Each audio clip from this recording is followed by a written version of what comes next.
Like guys, మనకైతే degree సంబంధించిన app options అయితే ఈ రోజు ఈవినింగ్ 8 o'clock నుంచి అయితే ఓపెన్ అవడం అయితే జరిగింది. సో చాలా మంది కంగారు పడి మీరు ఏ పడితే కోర్సులు పెట్టేయకండి. నేను ఒక ఆర్డర్లో అయితే చెప్పడం అయితే జరిగింది. రేపు పొద్దున్న మార్నింగ్ అయితే మీకు ఫుల్ వీడియో అయితే పెట్టడం అయితే జరిగింది. సో స్టెప్ బై స్టెప్ అయితే చెప్తున్నాను. ఎందుకంటే ఇందులో లాస్ట్ ఇయర్లో ఓపెన్ అయినట్టు ఈ ఇయర్లో ఏం ఓపెన్ అవ్వట్లేదు. సో కాలేజీ కోర్స్ నా దగ్గర లాస్ట్ ఇయర్ ఉంది. ఆ కాలేజీ కోర్స్ అన్ని కూడా నెక్స్ట్ వీడియోలో అయితే మీకు అప్లోడ్ చేయడం అయితే జరిగింది. మీరు కంగారు పడిపోయి ఇప్పటికి అప్లికేషన్లో చాలా తప్పులు చేస్తారు. సో ఇది కూడా మీరు వెబ్ ఆప్షన్స్ ఒకటికి 2 సార్లు చెక్ చేసుకొని పెట్టండి. సో స్టెప్ బై స్టెప్ చూసుకుంటే మనం మెయిన్ వెబ్సైట్లోకి వెళ్ళగానే లాగిన్ అయిన తర్వాత మనకు అక్కడ చూపిస్తుంది. లాగిన్ అయిన తర్వాత application preview and college preference అనేసి, కాలేజీ ప్రిఫరెన్స్ మీద క్లిక్ చేసిన తర్వాత సెకండ్ ఆప్షన్ వచ్చేసి నాట్ వెరిఫికేషన్ యాడ్ కాలేజెస్ అని ఉంటుంది. థర్డ్ స్టెప్ వచ్చేసి మనకి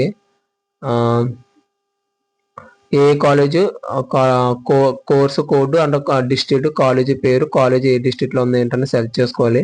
అదంతా కూడా మీకు మార్నింగ్ అయితే మీకు పెట్టడం అయితే జరుగుతుంది. ఆ కోర్స్ కోడ్ ప్రకారంగా పెట్టుకోండి. ఓకేనా? All the best.